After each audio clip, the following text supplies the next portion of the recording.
Today, we are going to talk about communication, clarity, expectations, all that stuff rolled up into one. Um, I had the pleasure and honor this weekend of speaking at the South Bay Women's Conference 2021. It's the first one I've done in a very, very long time, and the first one in person. Um, and we were all masked up. We were socially distant, until you were speaking on the stage. And even then, there were, I think, about 40 people that were in attendance. And then there were a lot of people that were online. So it was a hybrid conference. It was fantastic, you guys. I mean, the people that were there, the other speakers that were there, it was just a really, really great, great event. And yes, it's the South Bay Women's Conference, but it's not just women. There are men that attend. And what I love about this conference is this particular conference is a fundraiser for scholarships to support women going back to college, whether that is women who are, young women coming out of high school who are having economic difficulties to getting into college, or women who have left the workforce and are going back. But it is really, really geared towards raising money for these scholarships so that women can continue education, because we know you educate a woman, you raise a village. We know that, right? You put a woman to work, you uplift a community. I mean, that's just the way it works. The studies have shown that over and over again. So this is an organization that continues to promote and to support women who are going back to school. So it was fantastic. But anyway, so I highly encourage, there will be one in 2022. So South Bay Women's Conference. But when I was at that conference, I was supposed to be talking about all of the opportunities that still exist even in a time of crisis. And I think I talked about that a little bit, but I really morphed into more kind of the leadership and getting clear and showing up and really stepping into who you are. Understanding a strategy is really simple. It doesn't have to be that big old complicated stuff you see all the time. It's about who you are, where you are, what you want, and how you're going to get there. That's it. Those 4 questions. You can answer those 4 questions. You can get a strategy, and then you can take action. Because a goal without a plan is just a wish, right?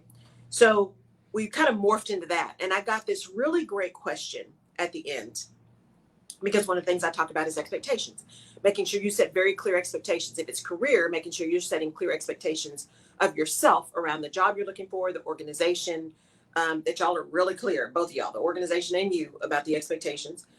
If you're an entrepreneur or you're a leader, setting expectations for people that you're hiring to be on your team or that's coming to your business. And the question was, how do I really get clear on expectations? Because, I'm a type A. I am a hard driver. I have high expectations. There are things that I expect. Oh, wait a minute. I forgot to say this. And I'll get back to that. So I won't lose my place, I promise. You will notice I don't have a mask on today. Whoop, whoop. So Jerry and I, who are both vaccinated and are 6 feet apart, and always, even when we were wearing masks every day, we came in, she sprayed down there for everything. I wiped down. We are very, very cautious. And we also know that based on the science, that those who are vaccinated, and especially if there's people you've been around before, and if you're still keeping social distance, although if you're both vaccinated, you can actually not have to be as distanced without a mask. Jerry and I are just being very respectful of each other. So we are doing that. So I got to make up my whole face today and got my lipstick on. I'm so excited. So anyway, just had to put that out. We are, please, Jesus, turning the corner and getting back to some level of normalcy. So I'm glad to see all of y'all without a mask on and being able to breathe today without this mask on and keep pulling it and playing with it. So anyway, so back to this thing about expectations. So she said, I'm a type A. I set all these expectations. I hire these people. I get them in here. I'm excited. And then they don't meet my expectations. And so, but I know I set them. So, what do we do? What do we do? And it was a fantastic question, because not only did it get at the idea of expectations and that it's not unkind to be clear, but it also got to this idea of communication. It got to the idea of speed and timeliness and desperation. All of that stuff rolled up in this one question. Thank you, Jan. Always in this one question, because here's the deal. And the way I answered was this. If someone has not met your expectations, there's a few things that may have happened. One, you may have thought you communicated them clearly, but you may not have. Because if they are really close and tight with you, if you are really clear, you know exactly what you want, but you have been in the details every day because you've been running it, you may not be giving people as much clarity as you think you are, especially if they didn't have a chance to ask questions and all of that kind of stuff. So first look at how you communicated the expectations and did you communicate them clearly? The other piece of that, especially if you're talking about somebody that you've hired, when we are looking to hire somebody, especially if we've gotten desperate, right? We really need somebody in, we just got too much work to do. We've got to get some help. We go into an interview process and yes, we have our questions we want to ask. We know what we're looking for. We put the job description out there, but we're so anxious to hire somebody that we are not necessarily listening to understand. We are listening to make sure that person gives us the answer that says, hire me now, so I don't have to think about it anymore. And so we might miss cues that say they may not be the right person, or cues that say they're the right person, but they're going to need a little bit extra training or a little bit extra support. And we miss that because we're so desperate to get somebody, or we just like them. We just think they're pretty cool. So we like them a lot. And that's who we tune into, right? And that's who we hire. And so sometimes we get into that place where, oh my gosh, here we go. I've hired this person. Now I got to get rid of him. And remember, hire slow, fire fast. That does not mean that you just throw people out with let the door hit them on the way out. That's not what I mean. What I mean is you just don't let a bad fit continue for years and years and years because you're afraid to make a change. Okay, we'll talk about that a little bit later. So when she asked about these expectations, I was like, we really think that we have set them. We think that we've been really clear. We think that we have told people exactly what we want and how we want it and all that kind of stuff. And many times we have. But if there's a disconnect, we have to start with us first. What did we say? How did we say it? If the expectations aren't being met and we go back to that person and say they aren't being met, do we just go back and say, you know what? This is what I expected. This is not what happened. I don't understand. Explain to me why you can't get this done. Now that's going to get one kind of reaction. But if you go back and say, so here's what I expected, but here's what happened, which is not aligned. So somewhere we missed something. Let's talk about that. Help me understand maybe what wasn't clear. Because you can take that opportunity in giving feedback to someone else as a learning opportunity and feedback for you. As a leader, as a person, I don't like to be micromanaged at all. I don't need to be micromanaged. I'm self-sufficient. We talk about what we're going to do. Let me go. I go get it done. But what I realized as I moved up in my leadership is that just because I don't need to be micromanaged, there are people who would work for me who needed that higher contact, that higher touch, right? That higher connection to what's going on. Tell me what you do. What do you think? How do you, and I didn't think about that. And so I had to learn that sometimes I got to give people more leeway. And so I learned to say, look, I believe we get in a room, we talk about what's going on, we set expectations, we set goals, and I trust you. I believe you're going there. And I trust that if something's going wrong, you're going to let me know. You're not going to let me get surprised. You're going to let me know, and you're going to let me know early. You're not going to tell me at the deadline, oh, by the way, we're going to miss the deadline, right? So we have that conversation early. So I had to learn to just say, here's where it is. Here's what I believe. And if you need more from me, just give me a call, send me a text, set up a meeting, and we'll talk about it. Ask any questions you want now. I'll answer anything. But if you go forward and you need more, reach out to me. So I had to make sure people knew that it wasn't that I was inaccessible or unwilling to speak about something about which they were confused. It was that I wasn't going to micromanage and wasn't going to be talking to them day to day on every single step. That just wasn't. I mean, if I got to do your job, why am I hiring you? So it's a balance, right? So part of that first piece of missed expectations is going back and saying, what could I have done differently as the leader, as the person who set the expectations, to maybe have them met next time? If you're talking about your career and your business and your boss and all that kind of stuff and things get off kilter, it's the same kind of question that you ask yourself. You know what? I just had this conversation with my boss that made no sense to me. I don't know where that came from. I don't know what happened. What did I do? What did I not do? How could I have communicated differently? All of that kind of stuff to figure out maybe what that connection is and how things can be done differently next time. That's a good, important piece of communication and expectation setting, is that clarity and understanding whether or not you were really clear. Because most of the times, well, sometimes it's that you weren't as clear as you thought you were. The other thing around this communication piece that came up around clarity is also around respect. And I read this quote today. I didn't post it because it is a little harsh, but it's true. Just like I read this other thing that says, catch me while I care, because when I don't, I'm a different person. Oh, I was like, yeah, that would be me. because I care for a long time, but once I'm done, I'm done. That's good. So the other quote this morning says, without communication, there is no relationship. Without respect, there is no love. Without trust, there is no reason to continue. I'm going to read that again. Without communication, there is no relationship. Without respect, there is no love. Without trust, there is no reason to continue. And there's a lot in that. And the key to that is it starts with communication. We are not mind readers. Are there people who have a greater, ability to sense and be intuitive? Absolutely. But as a general rule, we are not mind readers. We don't know what our bosses want or what our spouses want or what our partners want, or we don't know what anybody wants unless we talk about it. And we have to talk about it in a way that people can hear it. That's the hard thing about having arguments with people and being in conflict, right? When you're in conflict at work, everybody's just trying to win. And people stop listening. It's one of the reasons I left my last organization. I'm not conflict avoidant by any means. If we're going to have conflict, I can get in the mix with everybody. But living in constant conflict is just a drain on my energy, and I choose not to live that way. So from a professional perspective, that communication when there's conflict is even more important. What words are you using? Words matter. What is your tone? What is your body language?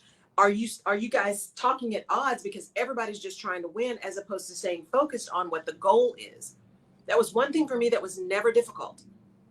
I know where we're trying to go. I'm very clear on the goal, and I very rarely let my personal perspective get in the way of that from a business sense. Very rarely, because it's not about me. It's about achievement of the goal. Now, I will get invested and quite passionate when we're lying or when we're saying we're focused on a goal, but our behavior tells a different story. But in general, that communication for me, it's like, let's just get focused on what the thing is that we're trying to do and figure out how to do that. But when you see that constant conflict, when organizations are trying to decide if they're going to start a new product, if they're going to get rid of a business, if they are going to lay people off, if they're going to bring people on, you start this conflict because it's become personal to people, not business. It's become personal. And that communication piece gets impacted. People aren't as able to communicate clearly because they're emotional. And you can be passionate and compassionate without being emotional, because emotions is where we start saying stuff that we wouldn't necessarily say out loud or to other people, right? We may say it behind closed doors, but we wouldn't say it in public when we get emotional. And when we get emotional and when the communication goes down, that's when the respect goes down, right? That's when that passive aggressive communication happens. That's when you're saying stuff to people like, yeah, well, I know that's what you said, but given what we're really trying to do, that didn't make any sense. Or that argument just doesn't hold water. Or, I don't know, when I heard, HR just doesn't seem to understand how to put human back in human resources. Right? So depending on the words and the tone, that's where the respect starts to wane. When your words tell people that you don't respect them, that you don't believe them, that you think they're not valuable, that you think they're not valued, that you think their position is unwarranted or unworthy. Right? That's what happens. When communication is challenged, when we stop listening, when the conflict is high, this disrespect starts to happen, right? And when that disrespect starts to happen, that's when trust erodes. And when trust erodes, that's when you get to, why are we even doing this? So as leaders, we talk a lot about how your communication, how you show up. People will listen to what you say, but they will believe what you do. So your communication is more than just the words. The words are really critical and really important. But part of your communication is also how you're showing up and what you're doing. And when all of those things are not aligned, trust begins to erode. And people begin to lose respect because they cannot trust that you are going to do what you say you're going to do, that you're going to show up the way you say you're going to show up, that you're going to support the things you say you're going to support when there's an outside challenge. I had a leader who, for all intents and purposes, not intensive purposes, by the way, that's a pet peeve of mine, intents and purposes, for all intents and purposes, a leader who was a really good leader, cared about people, cared about the business, wanted to make sure things were going, wanted to make sure that we were moving forward, people first, right? And yet, this was also a leader that was so concerned about being liked and being popular that even when we were talking about something as a leadership team, right, and making tough decisions at a leadership team and agreeing on when we were going to talk about it in public because it was information that was really critical to be all aligned and to have a communication plan, this leader would share information just to get feedback. Well, the problem was if somebody came back, because who knows what he was sharing and whether or not he was sharing all the background and all that kind of stuff, probably not, because he was just trying to get feedback on the one thing. If he got feedback and said, oh, that's not going to work, we don't care, then it was all bets were off. We can't do it, we're changing it, and history was rewritten. We didn't agree to this is not what, and it was maddening. It was absolutely maddening. Because again, we've communicated, we've talked about it, we've thrown stuff against the wall, we've had the deep communication, we've had the conflicting communication, we've made a decision, and I'm off and running because there's a lot of stuff to do. And then we come back after we're off and running, and because someone said something too early and got feedback that wasn't 100% in line, all of a sudden we're rewriting history and say that's not what we agreed to. Well, see, that's just not true. And trust begins to erode. Trust erodes because you had communication outside of the communication plan. It erodes because that communication gave you feedback that made you change your perspective and your position without informing other people who are already down the road working. Trust is eroded. Respect begins to wane. Communication is halted. All because actions were unaligned with words. Communication, big C communication, didn't happen. Conversation happened, but communication didn't happen. Because we can talk all day long. We all have conversations. But having a conversation is different than having communication. Communication includes understanding. Communication includes respect. Communication includes saying that I'm hurt. Communication includes apologizing. Communication includes apologizing even when you think you've apologized before. Communication also does not include gaslighting people and mansplaining. That's not communication. That's arrogance, right? That's being condescending. That is showing disrespect for the other person because you're essentially saying, let me explain this to you because you clearly don't get it. Or let me tell you how this is, or let me end this conversation now, or why are we even having these conversations, right? And what that translates into when people hear that is they are not worthy, they are not respected, their position is not respected, they are not intelligent enough to even warrant your time. And you can still be candid and disagree with people without being disrespectful. You don't have to be ugly to be candid. And just because you smile when you say something ugly doesn't mean it's not ugly. Because I got that a lot too. And I'm sure you guys have as well. People smiling, kind of being kind, looking you in the eye, maybe shaking your hand, that kind of passive aggressive stuff. Because again, people who do that, people who do it well, right, who are really great at being passive aggressive, for a while kind of get away with that. But people eventually catch on.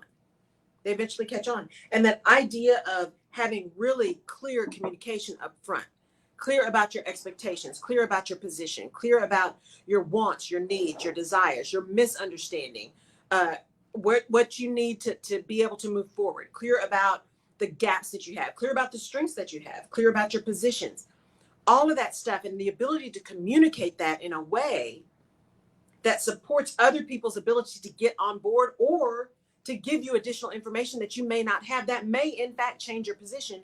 That's what real communication is. And for great leaders understand that communication is critical to their leadership.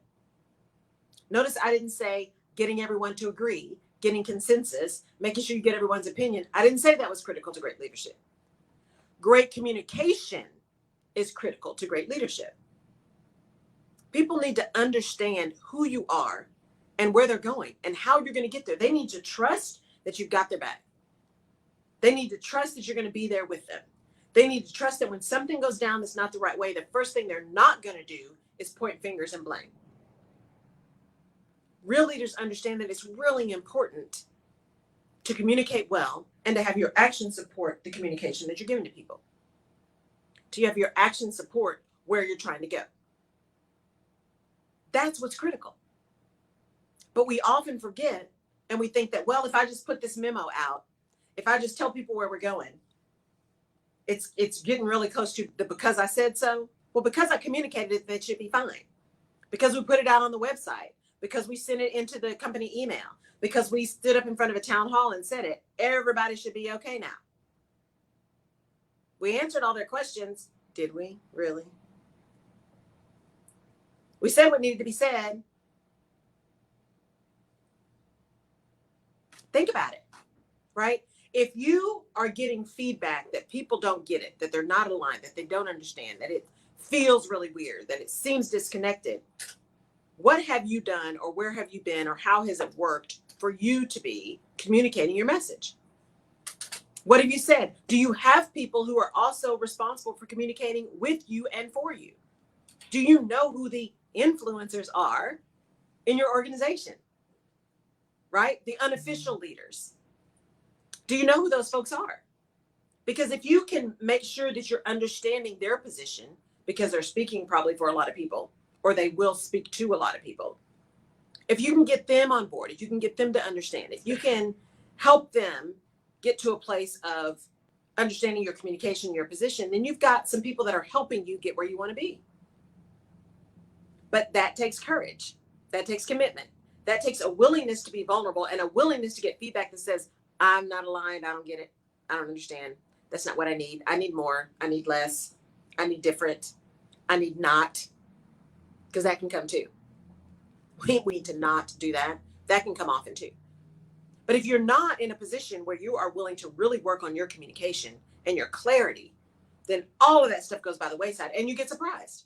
You get surprised by people leaving. You get surprised by people not meeting your expectations. You get surprised by potentially your own career derailment. You get surprised.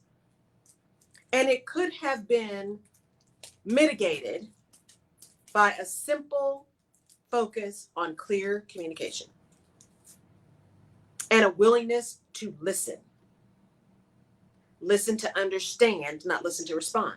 And as I've told you guys before, even people who have a hard time listening to understand and are always looking for a response, they're always prepared. They're prepared for the fight. If you take the time to listen to understand, what better way to improve your argument than to really be clear on what the other person's is? So even if you don't buy into listening to understand, or you don't like it, or you're not patient enough for it, if you love the conflict and you're just really focused on winning, then guess what? Listening to understand is going to help you win, because you're going to understand the other person's position better than had you not been listening to understand. If you just been listening to respond. It is in your best interest to pay attention and to listen deeply and to be willing to see someone else's perspective. And not just willing to see it, but willing to understand it, even if you don't agree with it. Not willing to, not moving first and saying it is invaluable or unworthy. Leaders don't do that. Leaders may say, okay, well, let's talk about that. Because it's every moment like that, every moment of disconnection and disagreement is an opportunity to learn and grow. It's an opportunity to build a relationship as opposed to tear it down. It's an opportunity to build trust and build respect as opposed to tear it down. Those conversations that say, okay, no, explain that to me. I don't understand how you got there. Help me understand. And really mean that. Help me understand. Or I am so not there, but I see how passionate you are about it. Give me a minute and let me marinate on it. Or, you know what, we're not going to be able to do that because of these reasons. Here's what was great about what you said and what we really are going to incorporate. But here's the other reasons and things that you didn't know, right, around this process that make this suggestion or this perspective a bit flawed. And again, you're focusing on the perspective or the opinion or the communication, not the person's character. Because that's the other thing that happens when communication falls down. That's the respect piece. It starts being around the person's character as opposed to the behavior. It starts being around how good or bad the person is, It starts being around accusations, right? And name calling, as opposed to, no, here's the situation. Here's the outcome. Here's the behavior that led to the outcome. The outcome had this impact, and that's not the impact that we wanted. So how do we modify behavior to get a different outcome that leads us to the impact that we want? And in no situation have you said, you did this to me. You're not worthy. You're not smart. You're incapable. Or blown somebody off and said, I'm just not having this conversation anymore, or what have you. And I think we've all gotten to that at some point and just said, you know what, that's it. Because you may run into somebody like me who is in it to win, who is going to be in because they made a commitment. But when they're done, they're done. And they're not going to tell you they're done. They're not going to make a big deal. They're not going to scream and yell. They're just going to be done. And then when they're gone, you're going to be surprised. Because they're not going to scream and yell about it, because you have demonstrated to them that they don't matter anyway. So why would they waste their time telling you that they're leaving? I learned that from a really good friend of mine. I got to see him this weekend in California, and he said a couple of things, which have been really good for me. In a role, in a job, he's like, even if you get in a job that you hate, he said he gives himself a 2-year timeline, 24 months. He said, I commit for 24 months at a time. Which means during that 24 months, I'm not thinking about anything else. I'm not looking for anything else. I am committed, and I'm in 100%. And I get over myself if it's not good. I'm committed to 24 months. But in 24 months, I'm making another decision. And that decision is either I'm going to stay another 24 or I'm out. And if I'm out, then I'm starting to make a plan during those 20 months to get out in a way that does not hurt me just because I'm upset with them or irritated or ready to go. That's the first thing he said, right? So commit. And just be aligned. Don't give yourself ability to be in that churn all the time. Especially now, that's a really good thing to be. If you're in a job that you hate right now and you're fearful because you don't know what's going to happen and I can't lose this job, et cetera, sometimes you do need to stay still and get calm, but see if you can just commit. Can I just commit to this for the next 6 months so I can get my head right? And then I can make a decision at the end of 6 months whether I'm staying again or whether I'm going. The other thing he said is, there's just certain people and certain things that aren't on my list. I was like, what do you mean? He said, they just simply don't exist, or they don't matter, or I don't get caught up in it. He said, it's not personal. He said, I have no emotion around it. That's the other thing. This is a person who can get to no emotion quicker than anybody I've ever seen. It's like, I have no emotion about it. I'm just done. He said, and I don't have to talk about it. I don't have to make a big production about it. And I remember when we were working together in consulting, they would get all, you got to work this weekend. We got to get this stuff done. And he would come back and he'd say, yeah, we're not doing that. And the other people who had grown up in the firm were like, oh my God, but they said we got it. And he's like, no, we're not doing that. We're not doing that because we're prepared and we know what we're doing and our client is ready. So we're not doing that. Just because other people aren't ready, we're not going to go through that gyration because other people aren't ready. But did he make a big production with the partner? And he did not, because it wasn't necessary. He just wasn't going to do it.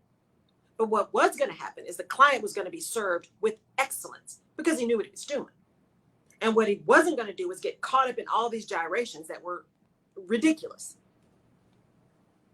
So that communication, right, and how you treat people and how you communicate leads to their response. So seeing all this madness, right, in professional services, and professional services can be a very interesting animal, y'all. Seeing all the madness and the churn and this craziness and, oh my God, we got it, mainly driven by the fact that they're charging large amounts of money to do some of their work. It can be really nuts, and the way people are treated can be really crazy, really crazy. And people will listen to what you say, but they will believe what you do, and they will remember how you treat them. And so for him, we get caught up in all this stuff. Everybody works every weekend. You've lost the weekend and we're no further and they didn't get stuff done. Nothing changed. So why am I going to lose my weekend? Because the history has shown that doesn't make any sense. So we're not going to do that. So as leaders, it is really critical that you get clear first, and then you are clear when you're communicating with people. You're clear about expectations. You're clear about where you stand. You're clear about where you don't stand. And you're clear about why. In order to get that clarity, part of the work you need to do is on you. How do you stand on this thing? Because I'm all about, when you're a part of a leadership team, We may disagree, but when we go out, we're all singing off the same sheet of paper. We're not going to be those false advocates, right? There's a term called false advocate that's used in a CDR assessment, the developer of which is actually here in Houston, Texas. And that false advocate is you're the person that's in somebody's face saying, yeah, this is great, this is great, this is great. And as soon as their back is turned, I can't believe we did that. That is just not going to work. I cannot believe they actually thought that that was going to be something that worked, right? False advocate. So you don't want to do that. You want to be really clear about your why, and you want to get everything out on the table so that when y'all leave, even if it's not your decision, that you at least understand what decision is being made and why it's being made so that you can support the actions to get things done. And if you're like me, you can also put in place a plan B, just in case plan A doesn't work the way they thought plan A was going to work, because that happens sometimes too, right? So that communication, that clarity is critical. It's absolutely critical. And setting those expectations is critical. So as you go out and you start leading people and you start thinking about how you're going to communicate and who you want on your team and who you want around you, take the time to really think about what your messaging is. Take the time to think about how you expect people to feel based on your message, what you're trying to get across. Because communication is a two-way street. It's not just about the message you're trying to deliver, right? But it's how the other person is going to receive it. Because remember, communication only happens if the other person understood what you wanted them to understand. That's communication. Otherwise, it's just a conversation. You're just talking to somebody. Communication means you say something and the other person receives it and understands it, right? One of the key ways is saying, okay, so here's what we talked about. What is your understanding of where we're going, right? Without being condescending. Did you understand what I said? Tell me what I said, right? You don't have to go that far. But there are ways to say, okay, so we've talked about a lot of stuff. So let's get clear again. Here were the bullet points. Is that what you understood? Is there anything that's unclear? There's a way to ask those kind of questions that's not insulting. There's a way to ask those kind of questions that make sure the other person is clear without demonstrating to them through your actions and through your words that you don't think they're capable or intelligent or worth your time. There are ways to do that. And as a leader, you really need to be on top of that. It's really important that you're on top of that and how you communicate with people. Even if you're in a relationship, if you're not leading, because that's a professional relationship, even in your personal relationships, you want to make sure that the other person is understanding and hearing what you're saying. And that you own what you say. You apologize when you mess up, sincerely, right? And you expect apologies back when someone hurt you sincerely. And you try to figure out how you're going to move forward and communicate in a way that shows respect and kindness and love and clarity and all that good stuff.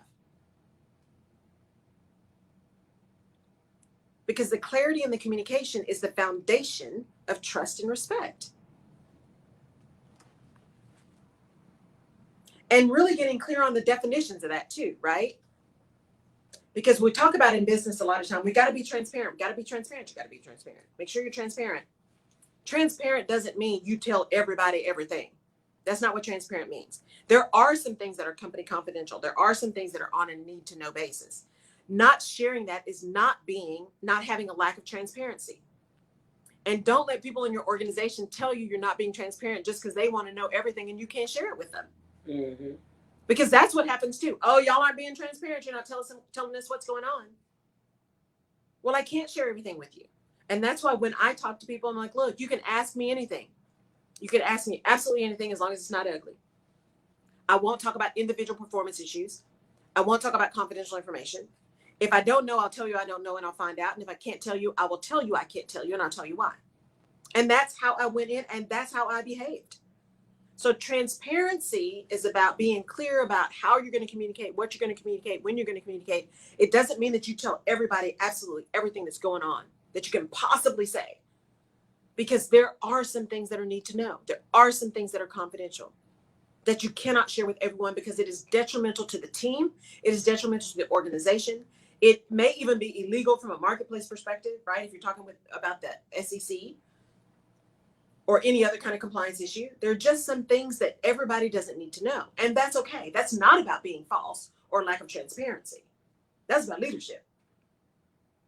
But what is transparent is telling people, you know what, we can't tell you everything. We are in the middle of a merger, or we're in the middle of a divestiture, or we're whatever. You know, that's one of the reasons why most people don't know that a merger is happening or a sale is happening until it happens, because those are on need to know basis. Especially the really big ones, because there's all kinds of stuff they have to go through and hoops they have to jump through to even see if it's going to be approved and legal to do, if it looks like it may be restricting trade. So communication and being clear about communication includes communicating why or why not around the communication that you're giving. It is circular. It's like communication with a big C, not conversation, communication, because we all can conversate. I hate that word. We all can conversate. But conversation is not communication. Communication includes understanding and respect and trust. That's communication. All right. Do you have any Laura, questions? can I have a question? Yes. Because early on when you did your show, you were talking about the mistakes sometimes businesses make of saying we're like family. Yes. Right? Yep. And so with that being said, because I made that mistake before, oh, we're like family, or just embracing people. Mm-hmm. And then I was always chatty Cathy, we're going to do this, because as a visionary, I just like speaking vision. Right. But I realized that I can't say that and talk that to everybody. And so I stopped. And then it was like, oh, she's acting different because she's keeping everything so secretive and making moves without telling us, when originally I probably shouldn't have been telling you that in the beginning. So how do you want to make people feel all inclusive, but at the same time, there is a separation? Right. No, that's a really great question, because we teach people, right, how to treat us, and we teach people our behavior, and impressions form really quickly the first 7 seconds. So if you've built your business, you've built your relationships on total honesty, right, and sharing everything with everybody, the minute you start pulling back, people are going to think you're hiding stuff. Right. You know, and that may not be the case. It's one of the reasons why I also say, when you talk about, you know, creating a family atmosphere and wanting to treat everybody like family, when you hire that first person, especially when you're building a business, you got to manage those expectations, because that first person is going to expect to be in everything for the foreseeable future, regardless of what happens with the business or how big it got, because they were in with you on the ground floor, bootstrapping like you were. And that may or may not be how it transpires, but that's going to be their expectation. And so when you have to pull back or change or modify how you communicate, the first thing is to be transparent about that. You know, we are entering a new era. And I realize I process out loud. And so I talk about a lot of stuff way before I'm ready to talk about it, or way before it's appropriate for me to talk about it. So it's not about me not trusting you or not thinking you can handle it. It is truly about me getting more aligned and more clear on when it's time to communicate stuff, what to communicate, and how. So you just own it. You just own it, and you tell people, and then they have an opportunity to either be okay with that or not. But if you had to change, if you've had to begin to pull back, and you're especially dealing with someone that has been in absolutely everything, it is incumbent upon a leader to have that conversation that actually resets expectations. Because expectations change over time. That is not a one and done kind of deal, setting expectations. Right. Because business changes, environments change, situations change. You have to be willing to reset expectations as you go along. So one of the things you can do is be sure that if you've had to change the way you communicate, you have that conversation. You just have that conversation and lay it out. It's not you, it's me. But what if they still don't get it? Because you said, okay, once you're done, you're done. And you've explained as much as you're going to explain. And you would assume that they got it, but they don't want to get it. Is there a case where people just don't want to get it? There are cases where people just don't want to get it. There are cases where they get it, but they just don't agree.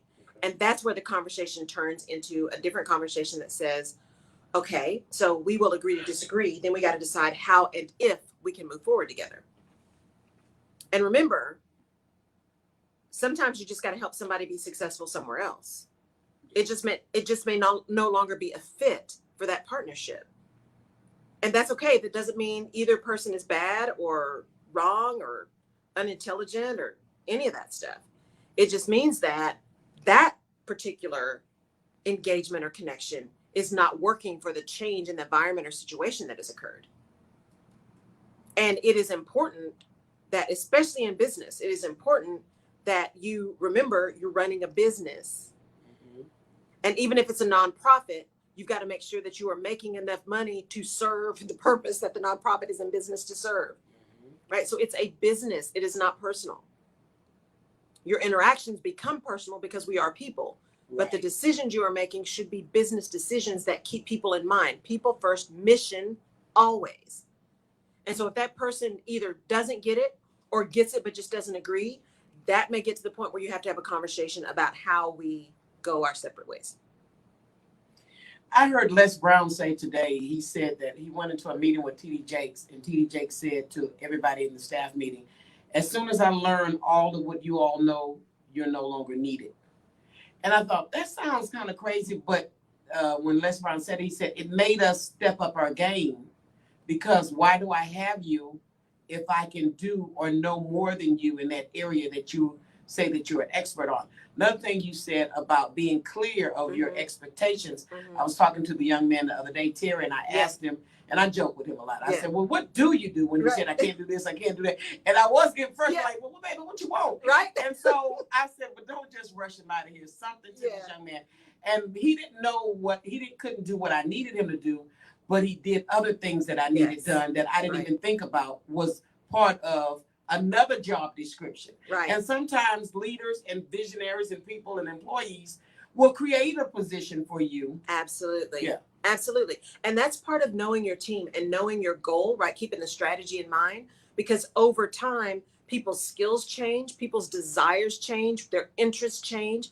And if there's a way to keep a talent in your organization and just move them to doing something different that keeps them engaged, keeps them excited, and actually moves your business forward, do that. Because it's easier to keep someone that you know, right? It's the enemy you know. It's easier to keep someone that you know their talent, you know their skills. You have invested in them, they've invested in you. If there's a way to morph that where you're both happy and engaged and moving forward, then do that. There is nothing wrong with that, right? You just got to make sure you're staying on top of expectations and staying on top of communication. You know, and to the thing that T.D. Jakes said, that's very interesting because, again, words matter, but also tone matters. Mm-hmm. So to say, as soon as I know everything that y'all know, I don't need you anymore. I didn't hear him say it like that. That was it. So essentially, right, that message. There's multiple ways that can be taken.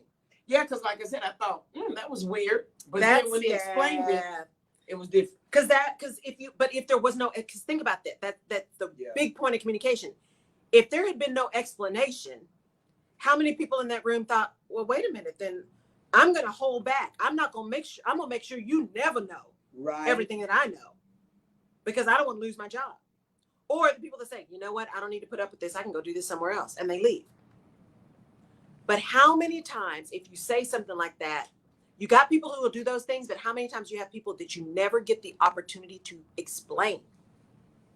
Because they have already shut down.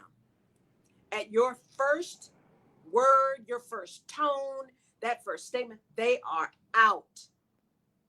And you've eliminated the opportunity to explain and get them back on board. So you just got to be aware. You just got to be aware. I think, that explanation of, hey, I want you guys continually learning. I want you continually growing. I want to be able to learn from you. That is legitimate. That is showing support for other people's growth as much as yours. That is absolutely a legitimate way to lead. I've started saying that now. If I have to come up and do what you say you knew how to do, there's going to be a problem because I have done that. I have worked extra hard with a lot of people. Yes. And worked not so hard without a lot of people. Yeah. And so is that good to be clear about if I have to come up here and do what you say you know how to do? Now, there is a difference that when you're setting clear expectations, you're like, look, if I hire you, if I have to do your job, then why do I have you? That's different than saying, if I know everything you know, right? This is going. But if you guys have had an agreement, you have an understanding, and you have set expectations around what you believe someone to be able to do and what you're hiring them and paying them to do, and that doesn't happen, that is a different scenario, right? Because if you have spent the money and the investment and the time and you believed what someone has told you, and then they don't do it, or they have not been as truthful or as forthcoming, that's a problem. And it is legitimate to say, If I'm going to have to do it all, then why do I have you? You probably want to say it nicer than that. You will. Because I know how to power wash, but I don't want to power wash the building. So you can know what somebody else knows. Absolutely. But you appreciate that they can do it. You appreciate that they can do it. And as your business changes, your role changes. When your business first started, maybe you were power washing the building. But now you can hire somebody to do that. Mm-hmm. Because if you wanted to power wash the building, you'd still be doing it. But you've got your gifts and what the business needs is your skills and your capabilities and your genius somewhere else. So you hire people to fill gaps that you don't have. You hire people for specialized skills. You hire people to do work that you don't have time to do. You hire people to do things that are needed but not in your zone of genius. There are multiple reasons why you hire people, but you set expectations of what you're needing from them, what you're wanting from them, and why you're hiring them so that you're all on the same page. But that's part of the interview process too. Trust but verify. I see everything you said on your resume. I see that you've done all this stuff, but you asked questions to verify that what they said was true. And if you are listening to understand, then you can ask deeper questions to see just how deep that knowledge and expertise is. You can find a lot out legally in an interview if you are listening. If you are listening, people will reveal themselves if you are listening. But you got to listen. And you got to have a desire to really listen to understand and not be in that desperation mode that I just got to get some help. I just got to get some help. I don't care who it is. I just got to get some help. If you can come in here and you can put two words together, I got you. Well, okay. But now remember that 3 months from now, when you're frustrated and irritated because the person can't power wash the building, because that's not what you hired. And you can't be mad at them because you made a poor decision. Leaders, we own our stuff. We apologize when we make it right. Some of us apologize over and over and over and over and over. Sometimes we need to stop apologizing. But even an apology without changed behavior doesn't matter. I'm just saying, right? That's another piece of leadership. Because that communication is saying, your communication of your lack of change behavior is saying that the apology, you didn't mean it. It wasn't sincere. So make sure when you go out this week, whether it's a personal relationship or a professional relationship, that you're focused on communication, on hearing the other person, understanding the other person, that you ask to be heard and understood, that there is mutual respect, right? Because again, without communication, there's no relationship. Without respect, there's no love. That you lead with communication, you lead with respect, you lead with love, you know? Well, let me ask this question. They were saying on the news, and I brought this up on my show, and this is a question that other people were asking. And they were saying about the unemployment rate, and the numbers were not what they expected, what the people said it would be. And people are saying, well, they're making too much money on unemployment. And I was like, no, I don't think $300 extra is going to change anybody's mind. And I said, maybe many people changed their mind in the midst of the pandemic because we're looking at the waiters and waitresses who have decided they're not making enough money and changed their careers. Right. So within the midst of a pandemic and things that happen, if a company has saw where they don't need what they needed before, is that wrong to come to the table and say, I understand we said this and we said that, but, and the word you don't like them using, is we had to pivot. We had to go in a different direction than we were before, and it was unseen to us. Because I went and bought a deep freezer the other day, and it was on sale, and the lady said the reason why it's on sale is because we're sending all the deep freezers back because we're not selling them like we did at the beginning of the pandemic, because people were buying the deep freezers for their children being at home. Now they don't need it. Exactly. And I'm like, wow, that's the word though. Yeah. Because now you don't need it. You didn't know you weren't going to need it. Right. Now you don't need it. No, it is perfectly within the realm of possibilities and responsibility to change when necessary. You're running a business. Yeah. And sometimes markets change, circumstances change, clients change, needs change, and you have to manage that change. And that may mean you change jobs. You don't need as many of something. You need something different. All of those kind of things. That's why we always tell people, stay up on your skills. Always try to learn something new. Because if the company changes and you actually have that skill, guess who gets to put their name in the hat? That may have lost the job, but because you got this other skill, you actually are on the list now. Whereas other people may not be. So constantly learning and constantly growing and constantly building additional skills so that you are continually putting yourself in a position to be someone who can get more than one thing done, right? So it is perfectly okay to change and morph. In fact, it is important. If you don't change, right, you'll get left behind. Look at, Kodak and Motorola and BlackBerry. Does anybody even have a BlackBerry anymore? Yeah, right? All the TVs. There's so much. All the analog stuff that took forever. Poor Motorola, right? It took them forever to get back. And some people still haven't come back the way they were because they weren't willing to change and see the change coming and be innovative.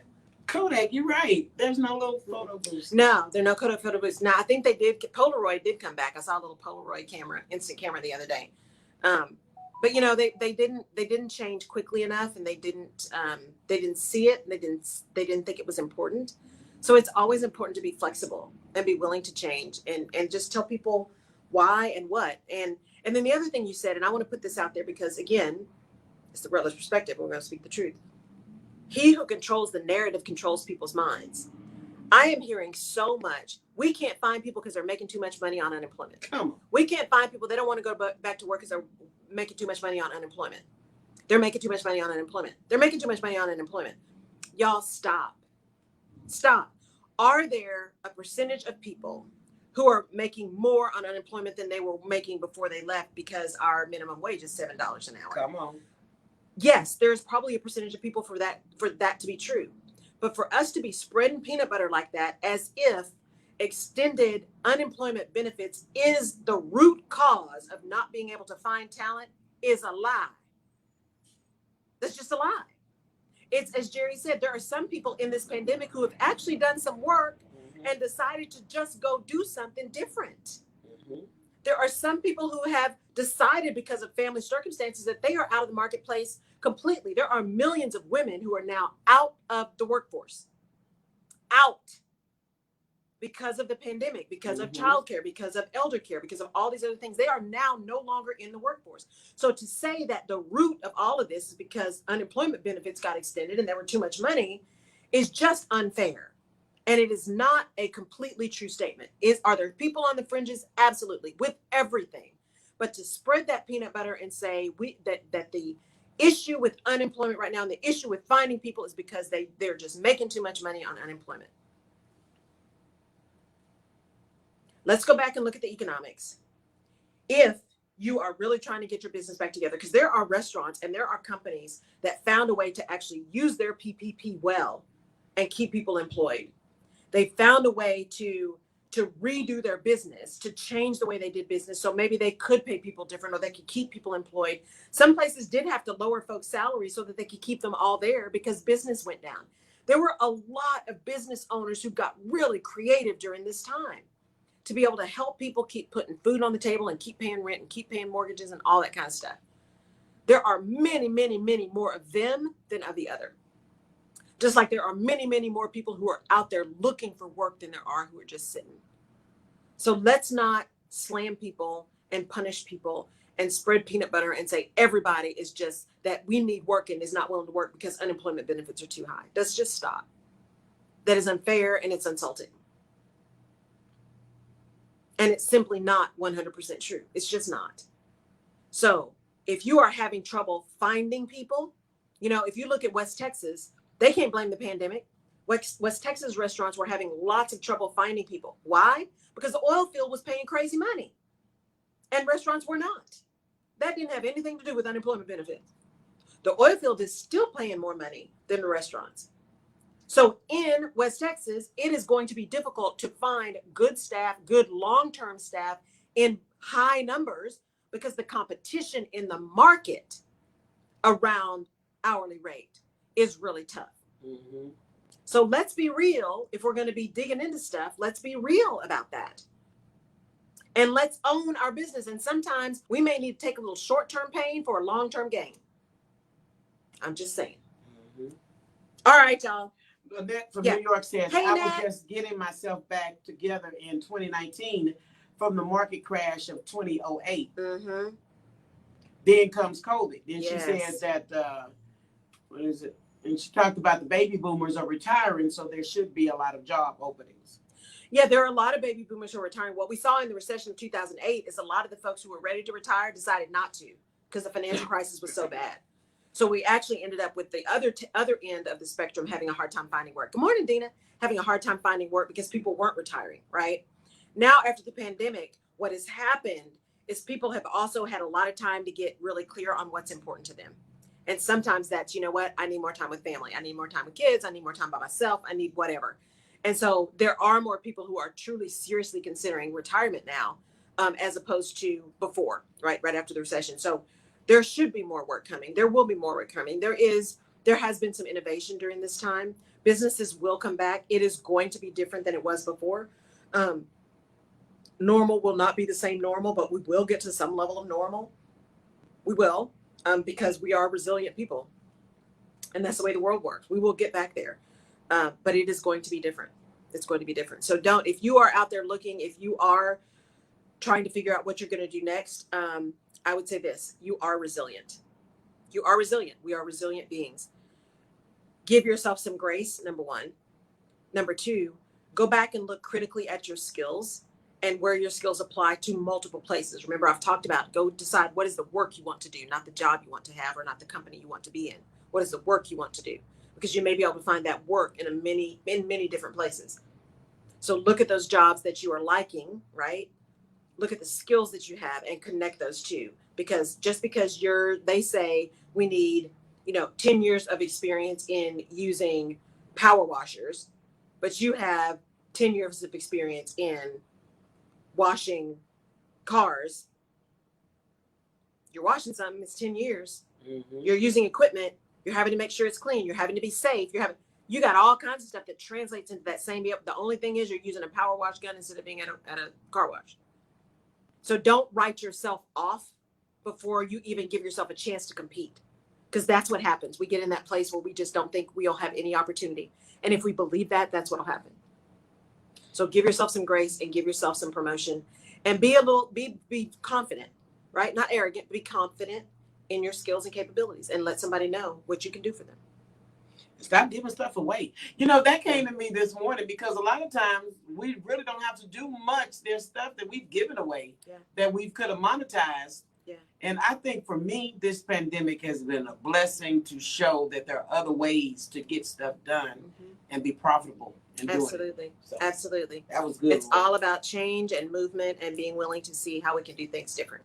So thank you, guys. They say have a great weekend, Laura. Oh, thank you. You too. Have a great weekend. I'm so glad y'all are here. I love Tuesdays. I appreciate y'all spending time with me. Take care of yourselves. Give yourself some peace. Give yourself some grace. Let people know how fantastic you are, because you are. Thank you for being here. I'll catch you next week. Bye. Thank you.